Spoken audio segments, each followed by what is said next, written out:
ونعوذ بالله من الشيطان الرجيم بسم الله الرحمن الرحيم الحمد لله رب العالمين والصلاة والسلام على أشرف المرسلين سيدنا محمد وعلى آله وأصحابه أجمعين لا حول ولا قوة إلا بالله العلي العظيم أشهد أن لا إله إلا الله وأشهد أن محمد عبده ورسوله and Assalamu alaikum wa rahmatullahi wa barakatuh to all of you. I'm speaking to you from Cape Town.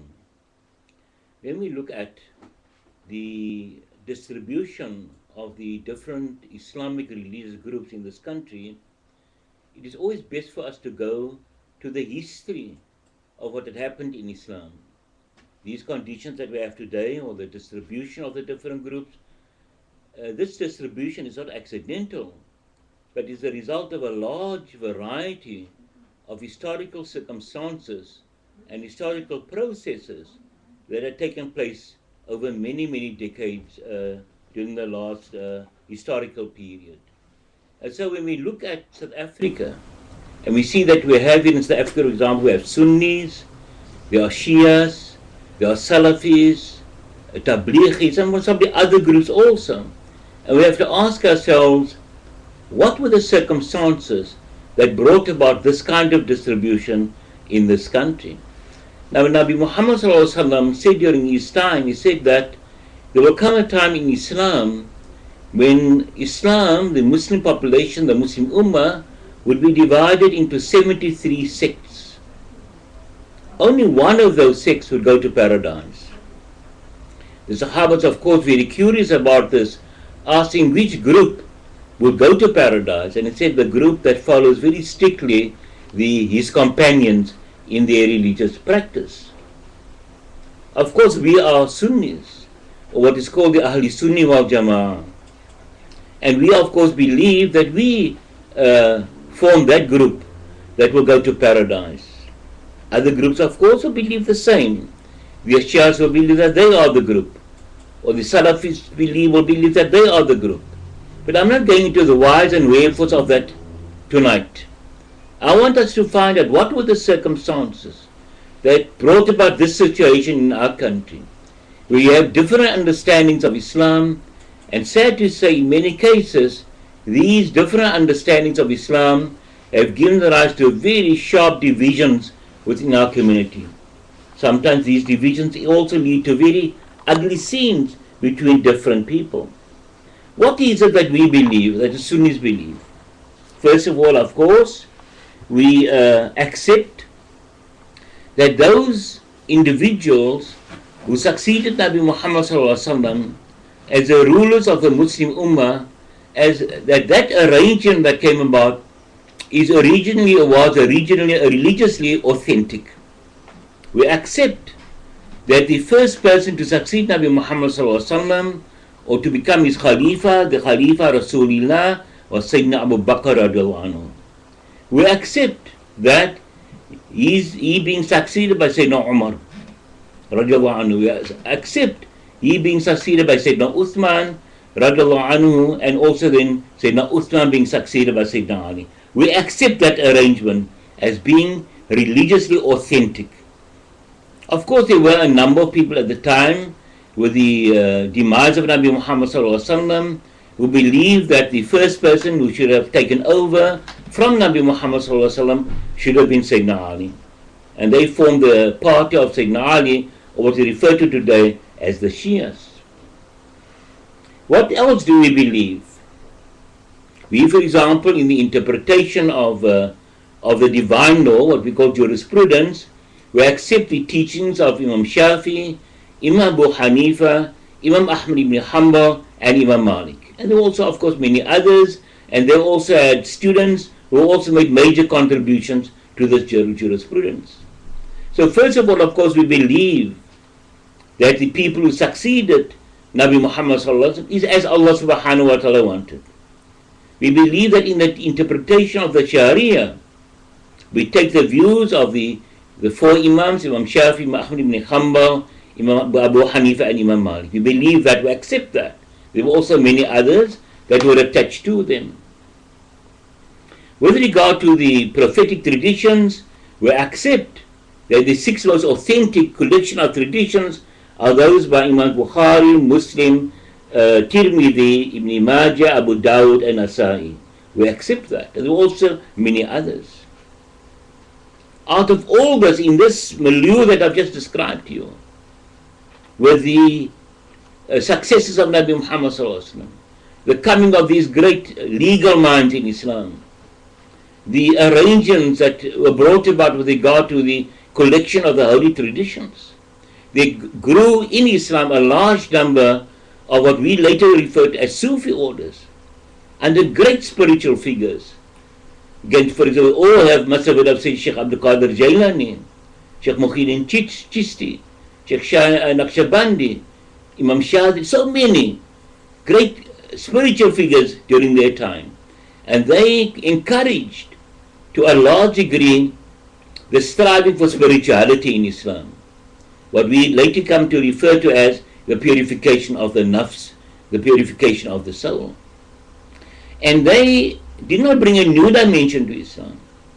They highlighted and intensified the dimension in Islam that had to do with the striving for piety, the striving for holiness, the striving to be sacred.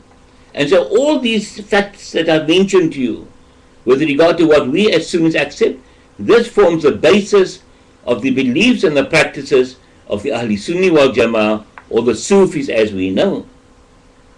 Now, where do we come in? We are here in South Africa. I live here in Cape Town. The whole of South Africa is occupied by a large number of Muslims. These Muslims today are divided into different groups. In many cases, these are antagonistic groups.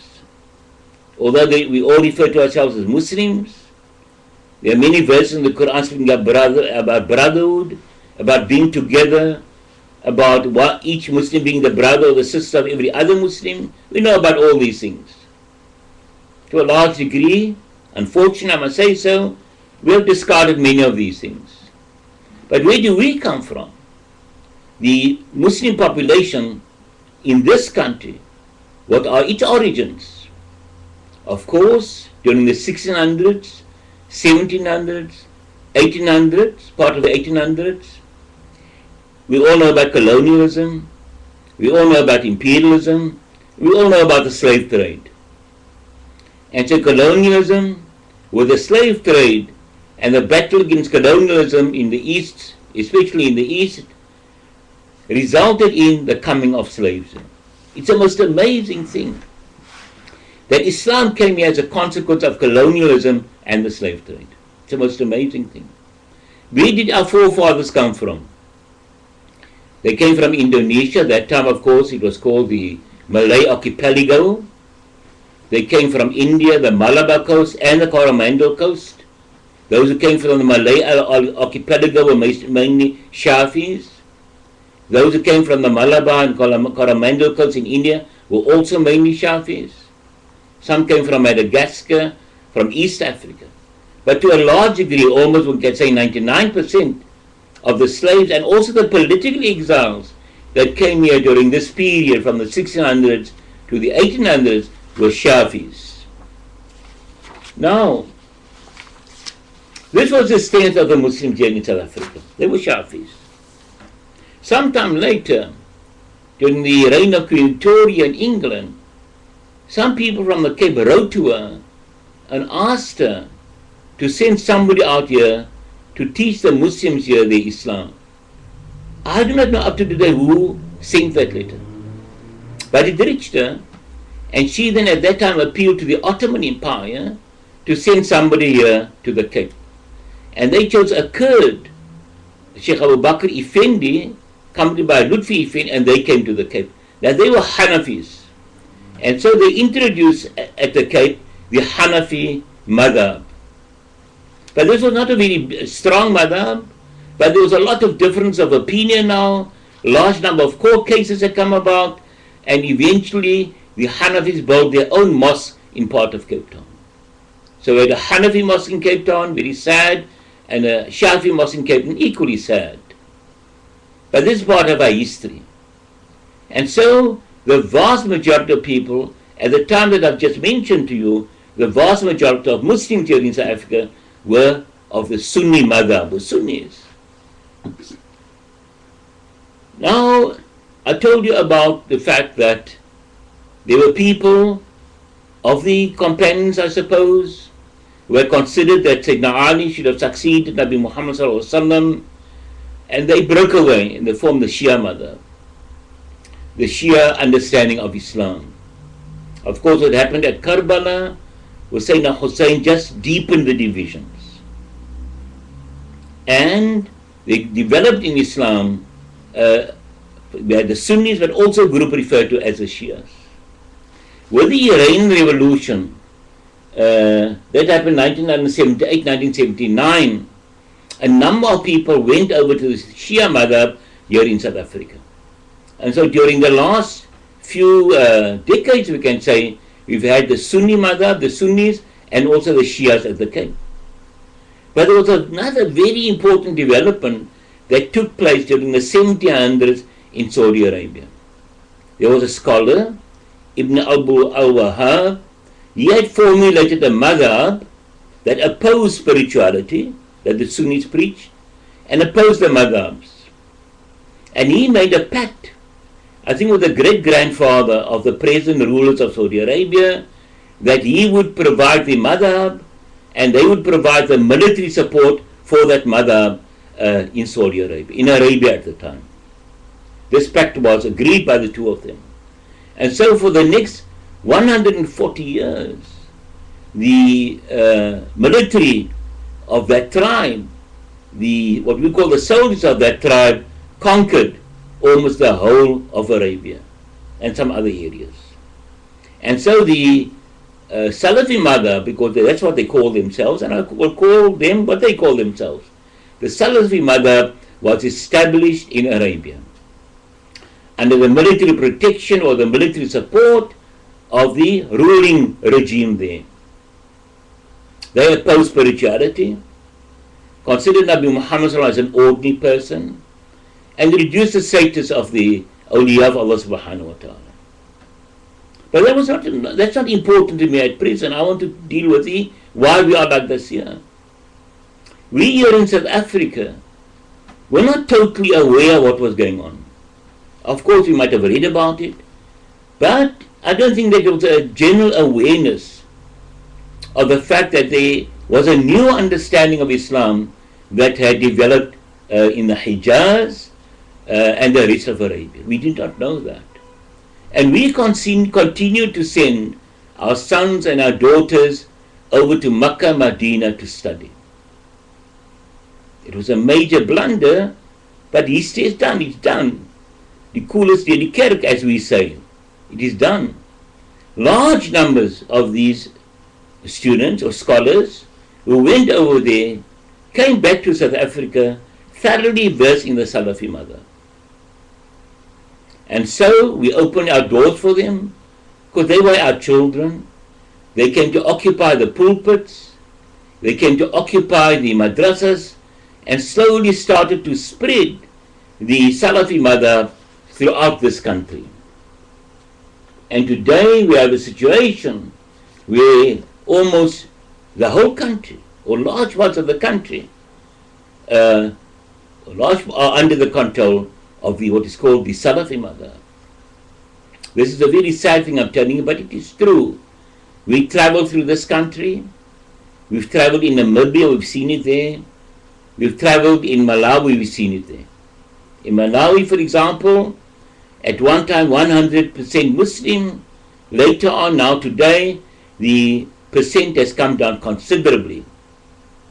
My view is, of course, on this, that the people became easy targets for the church because they did not have the spiritual strength or the spiritual grit to withstand the onslaught of the Christian church. A strength and a grit that they would have been able to have if they had continued to strive for piety through intense spirituality, intense ibadat, intense supplications, intense seeking of knowledge, and intense working in the cause of Allah subhanahu wa ta'ala. They did not have that. And because of their spiritual weakness, Their hearts could not withstand the onslaughts of the Christian church. Now, what is our position with regard to all of this? How are we going to solve these problems? And I would mention something else to you. We work not in the center of the suburban areas here in South Africa. We go to the fringes. We go to the townships, black townships, and as we call it, colored townships. And we see the major decline of Islam in these areas. We experience it. We see large numbers of people who have gone away from Islam. We see large numbers of people whose only recognition of Islam is their name, are their names. Everything else they have lost. Can you imagine?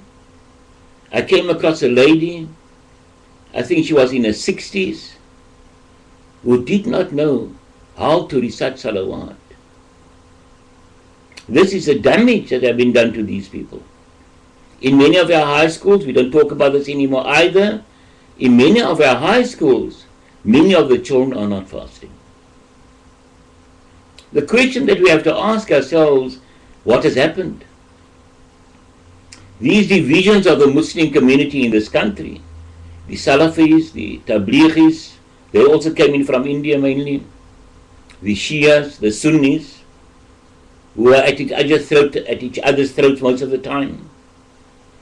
In many cases, they don't want marriages between the two groups, as if the one group is not Muslim.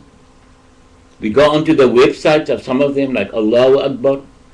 Almost everybody is declared kafir. Takfir, or declaring people kafir. It's a very common thing in South Africa today, as in the rest of the world. Everything that we do here is either classified as shirk, or as bid'ah, or as haram. What do we do? Or whatever the case might be. And so today our children, who if they had walked a path of spirituality, would have had this spiritual strength to withstand the kind of education they're getting in our high schools. They can't withstand it. And so they drop important aspects of their religion. They don't fast, and if they can do it, they don't pray. What is the nature? What is going to be the nature of the generation in a few years' time, of this generation in a few years' time? You see, I must be very honest with you, that we had not noticed what was happening. Or we had noticed and we did not care. And so in a few years' time, or in a few decades' time, this country will be swamped by understandings of Islam that is not based on the Ahli Sunni wal Jama'ah. And you'll have very few Sunnis here. I will not talk to you about these things if I do not believe that the Sunnis are on the haqq. Otherwise I would not have been a Sunni myself. But my fear today is not about me, or perhaps about my children, because I'm on my way out of the dunya. I'm a very senior person. My fear is, what do we do about future generations?